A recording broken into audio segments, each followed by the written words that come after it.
ओम शांति।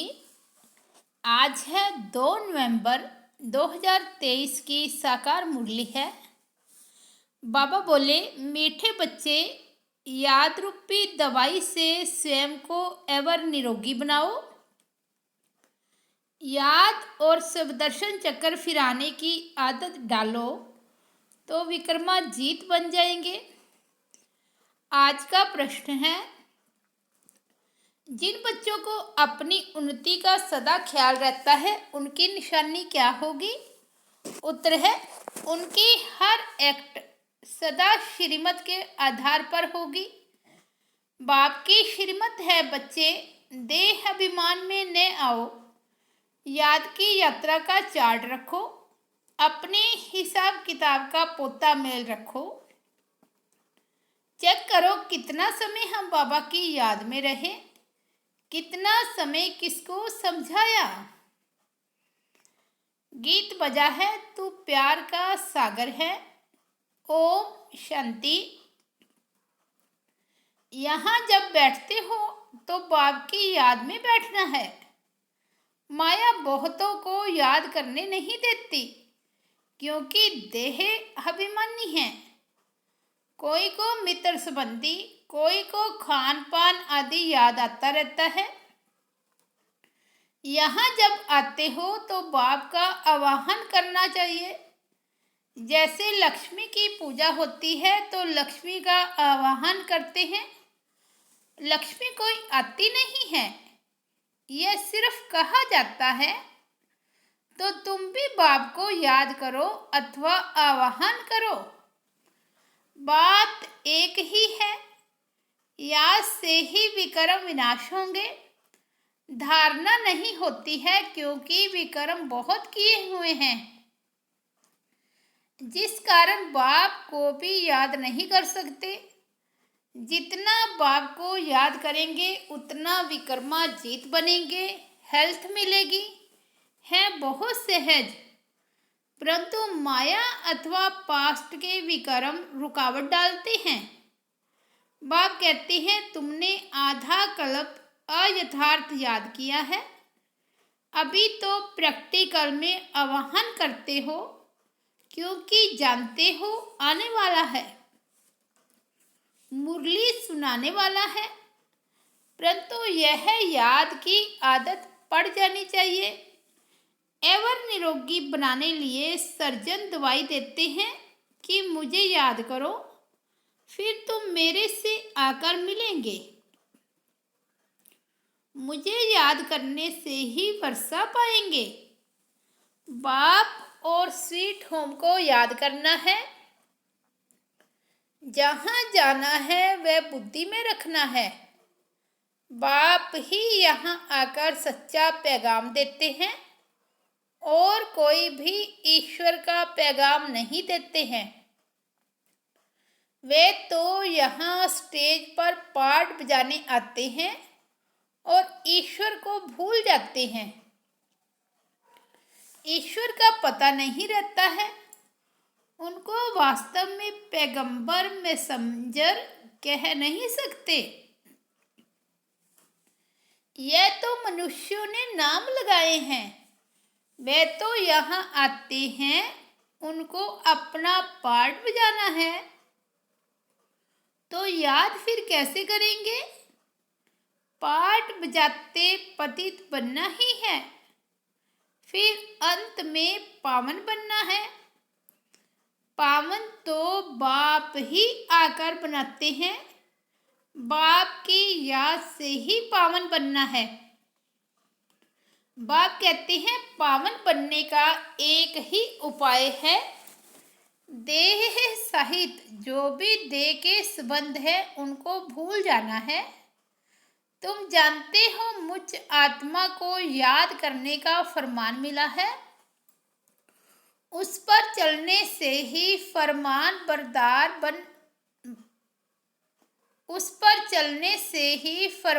बरदार कहा जाएगा। जो जितना पुरुषार्थ करते हैं उतना फरमान बरदार हैं। याद कम करते तो कम फरमान बरदार हैं। फरमान बरदार पद भी ऊंच पाते हैं। बाप का फरमान है, एक तो मुझ बाप को याद करो, दूसरा नॉलेज को धारण करो। याद नहीं करते तो सजाएं बहुत खानी पड़ती। सवदर्शन चक्कर फिराते रहेंगे तो बहुत धन मिलेगा। भगवानो वाच, मुझे याद करो और सवदर्शन चक्र फिराओ, अर्थात ड्रामा के आदि मध्य अंत को जानो। मेरे द्वारा मुझे भी जानो और सृष्टि के आदि मध्य अंत का चक्र भी जानो। दो बातें मुख्य हैं, इस पर अटेंशन देना है। श्रीमत पर पूरा अटेंशन देंगे तो ऊंच पद पाएंगे। रहम दिल बनना है, सबको रास्ता बताना है, कल्याण करना है। मित्र संबंधियों आदि को सच्ची यात्रा पर ले जाने की युक्ति रचनी है। वह है जिस्मानी यात्राएं, यह है रूहानी यात्रा। यह स्पिरिचुअल नॉलेज कोई के पास नहीं है। वह है सब शास्त्रों की फिलॉसफी।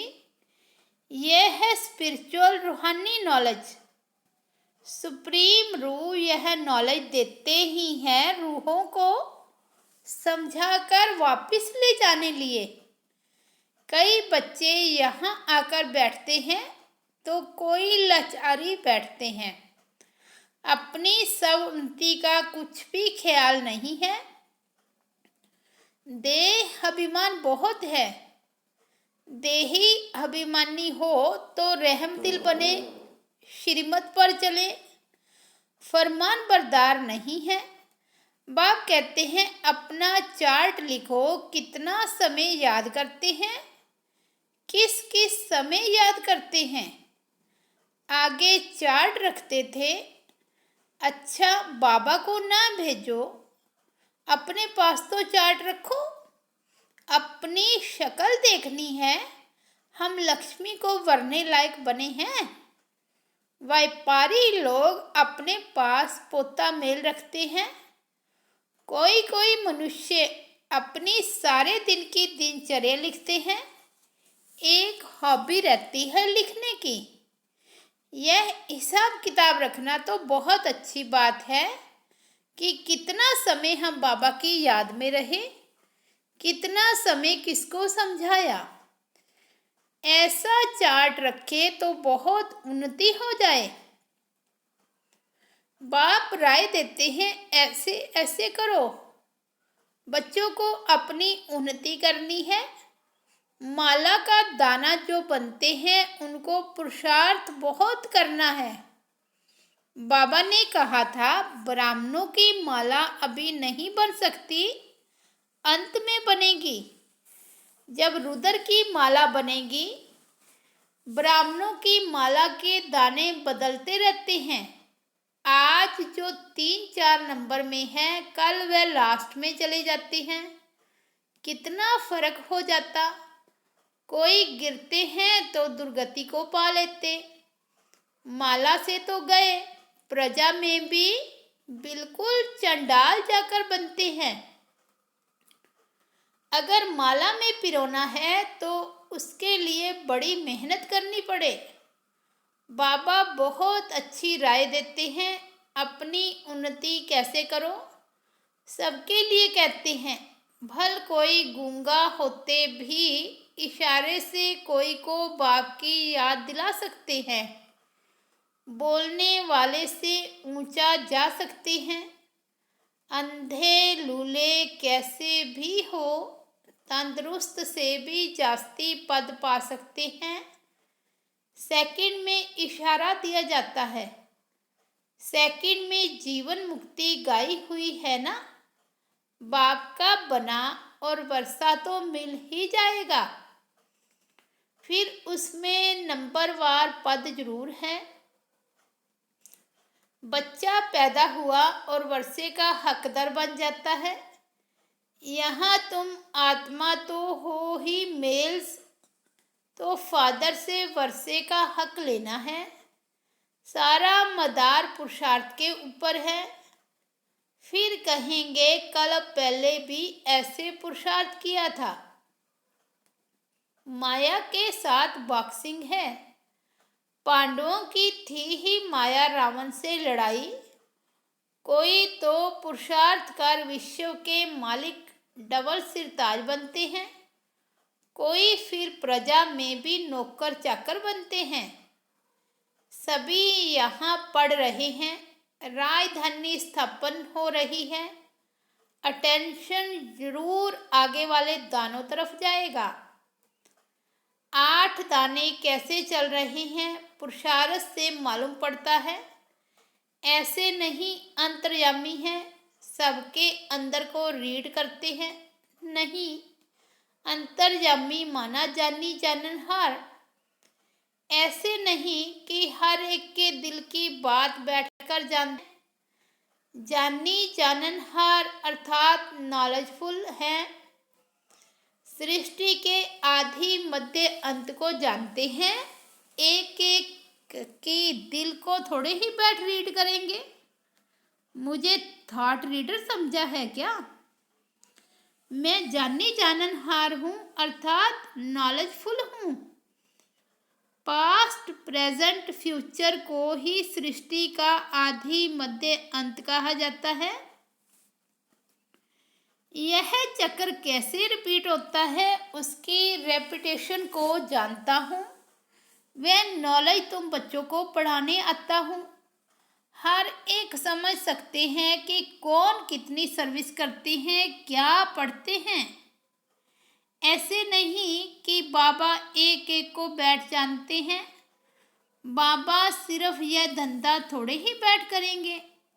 वह तो जानी जाननहार मनुष्य सृष्टि का बीज रूप नॉलेजफुल है।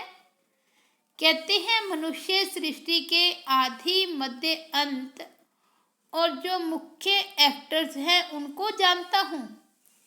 बाकी तो अथाह रचना है। यह जानी जाननहार अक्षर तो पुराना है। हम तो जो नॉलेज जानता हूँ वह तुमको पढ़ाता हूँ। बाकी तुम क्या क्या करते हो वह सारा दिन बैठकर देखूंगा क्या? मैं तो सहज राजयोग और ज्ञान सिखलाने आता हूँ। बाप कहेंगे बच्चे तो बहुत हैं, मैं बच्चों के आगे प्रत्यक्ष हुआ हूँ। सारी कारोबार बच्चों से है। जो मेरे बच्चे बनते हैं उनका मैं बाप हूँ। फिर वह सगा है, वह लगा है, सो मैं समझ सकता हूँ। हर एक की पढ़ाई है, श्रीमत पर एक्ट में आना है, कल्याणकारी बनना है। तुम बच्चे जानते हो बृहस्पति को वृक्षपति डे कहा जाता है। वृक्षपति भी ठहरा, शिव भी ठहरा, है तो एक ही।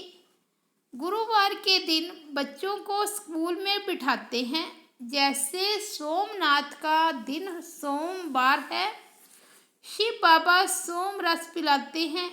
यूं नाम तो उनका शिव है, परंतु पढ़ाते हैं इसलिए सोमनाथ कह दिया है। रुद्र भी सोमनाथ को कहा जाता है। रुद्र ज्ञान यज्ञ रचा तो ज्ञान सुनाने वाला हो गया। नाम बहुत रख दिए हैं तो उसकी समझाने दी जाती है। शुरू से यह एक ही यज्ञ चलता है। किसी को भी पता नहीं है कि सारी पुरानी सृष्टि की सामग्री इस यज्ञ में स्वाहा होनी है। जो भी मनुष्य हैं, जो कुछ भी है, तत्वों सहित सब परिवर्तन होना है। यह भी बच्चों को देखना है। देखने वाले बड़े महावीर चाहिए। कुछ हो जाए भूलना नहीं है। मनुष्य तो हाय हाय त्राही त्राही करते रहेंगे। पहले पहले तो समझाना है, थोड़ा ख्याल करो। सतयुग में एक ही भारत था, मनुष्य बहुत थोड़े थे, एक धर्म था। अभी कलयुग अंत तक कितने धर्म हैं? ये कहाँ तक चलेंगे? कलयुग के बाद जरूर सतयुग होगा। अभी सतयुग की स्थापना कौन करेगा? रचता तो बाप ही है। सतयुग की स्थापना और कलयुग का विनाश होता है। यह विनाश सामने खड़ा है। अभी तुम्हें बाप द्वारा पास्ट प्रेजेंट फ्यूचर का नॉलेज मिला है। यह सदर्शन चक्कर फिराना है। बाप और बाप की रचना को याद करना है। कितनी सहज बात है। गीत बजा है तू प्यार का सागर है। चित्रों में ocean of knowledge, ocean of bliss लिखते हैं, उसमें ओशन ऑफ लव अक्षर जरूर आना चाहिए। बाप की महिमा बिल्कुल अलग है। सर्वव्यापी कहने से महिमा को ही खत्म कर देते हैं। तो ओशन ऑफ लव अक्षर जरूर लिखना है। यह बेहद के माँ बाप का प्यार है, जिसके लिए ही गाते हैं तुम्हारी कृपा से सुख घनेरे, परंतु जानते नहीं हैं। अब बाप कहते हैं तुम मेरे को जानने से सब कुछ जान जाएंगे।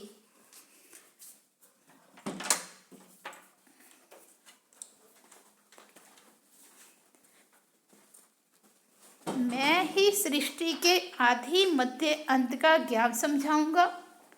एक जन्म की बात नहीं, सारे सृष्टि के पास्ट प्रेजेंट फ्यूचर को जानते हैं तो कितना बुद्धि में आना चाहिए। जो देही अभिमानी नहीं बनते हैं उन्हें धारणा भी नहीं होती है। सारा कल्प देह अभिमान चला है। सतयुग में भी परमात्मा का ज्ञान नहीं रहता। यहाँ पाठ बजाने आए और परमात्मा का ज्ञान भूल गए। यह तो समझते हैं आत्मा एक शरीर छोड़ दूसरा लेती है, परंतु वहाँ दुख की बात नहीं। यह बाप की महिमा है। ज्ञान का सागर, प्रेम का सागर है। एक बूंद है मन मना भव, मध्य जी भव। यह मिलने से हम विषय सागर से क्षीर सागर में चले जाते हैं। कहते हैं ना, स्वर्ग में दूध घी की नदियां बहती हैं। यह सब महिमा है। बाकी नदी कोई दूध घी की थोड़े ही हो सकती। बरसात में तो पानी निकलेगा, घी कहाँ से निकलेगा। यह बड़ाई दी है। यह भी तुम जानते हो स्वर्ग किसको कहा जाता है। भल अजमेर में मॉडल है, परंतु समझते कुछ भी नहीं। तुम कोई को भी समझाओ तो झट समझ जाएंगे। जैसे बाप को आदि मध्य अंत का ज्ञान है, वैसे तुम बच्चों की बुद्धि में भी फिरना चाहिए। बाप का परिचय देना है, एक्यूरेट महिमा सुनानी है। उनकी महिमा अपरम अपार है। सब एक समान नहीं हो सकते। हर एक को अपना अपना पाठ मिला हुआ है। आगे चल देखेंगे। दिव्य दृष्टि में जो बाबा ने दिखाया है वह फिर प्रैक्टिकल होना है। स्थापना और विनाश का साक्षात्कार कराते रहते हैं। अर्जुन को भी दिव्य दृष्टि से साक्षात्कार कराया था, फिर प्रैक्टिकल में देखा। तुम भी इन आंखों से विनाश देखेंगे। वैकुंठ का साक्षात्कार किया है, वह भी जब प्रैक्टिकल में जाएंगे तो फिर साक्षात्कार बंद हो जाएगा। कितनी अच्छी अच्छी बातें समझाते हैं, जो फिर बच्चों को औरों को समझानी है। बहनों भाइयों, आकर ऐसे बाबा से वर्षा लो इस ज्ञान और योग के द्वारा। बाबा निमंत्रण पत्र को करेक्ट कर रहे हैं, नीचे सही करते हैं। तन मन धन से ईश्वरीय सेवा पर उपस्थित हैं। इस कार्य के लिए आगे चल महिमा तो निकलनी है। कल पहले जिन्होंने वर्षा लिया है उनको आना ही है, मेहनत करनी है। फिर खुशी का पारा चढ़ते चढ़ते स्थायी बन जाएगा। फिर घड़ी घड़ी मुरझाएंगे नहीं। तूफान तो बहुत आएंगे, उनको पार करना है। श्रीमत पर चलते रहो, व्यवहार भी करना है। जब तक सर्विस का सबूत नहीं देते तब तक बाबा इस सर्विस में लगा नहीं सकते। अच्छा, मीठे मीठे सिकिलते बच्चों प्रति माता पिता बाप दादा का याद प्यार और गुड मॉर्निंग। रूहानी बाप की रूहानी बच्चों को नमस्ते। हम रूहानी बच्चों की रूहानी बाप दादा को याद प्यार गुड मॉर्निंग और नमस्ते। धारणा के लिए मुख्य सार फर्स्ट पॉइंट है, श्रीमत पर पूरा अटेंशन देकर अपना और दूसरों का कल्याण करना है। सबको सच्ची यात्रा करानी है, रहम दिल बनना है। सेकंड पॉइंट है, बाप के हर फरमान को पालन करना है। याद व सेवा का चार्ट जरूर रखना है। सवदर्शन चक्र फिराना है। वरदान है, सच्ची दिल से साहिब को राजी करने वाले रायुकत युक्ति युगत योग युगत भव। सच्ची दिल से साहिब को राजी करने वाले रायुगत युक्ति युगत योग युगत भव। बाप दादा का टाइटल दिल वाला दिलाराम है। जो सच्ची दिल वाले बच्चे हैं उन पर साहिब राजी हो जाता है। दिल से बाप को याद करने वाले सहज ही बिंदु रूप बन सकते हैं। वे बाप की विशेष दुआओं के पात्र बन जाते हैं। सच्चाई की शक्ति से समय प्रमाण उनका दिमाग युक्ति युगत अर्थात कार्य स्वतः ही करता है। भगवान को राजी किया हुआ है, इसलिए हर संकल्प बोल और कर्म यथार्थ होता है। वे राय युगत युक्ति युगत योग युगत बन जाते हैं। स्लोगन है, बाप के लव में सदा लीन रहो तो अनेक प्रकार के दुख और धोखे से बच जाएंगे। अच्छा, ओम शांति।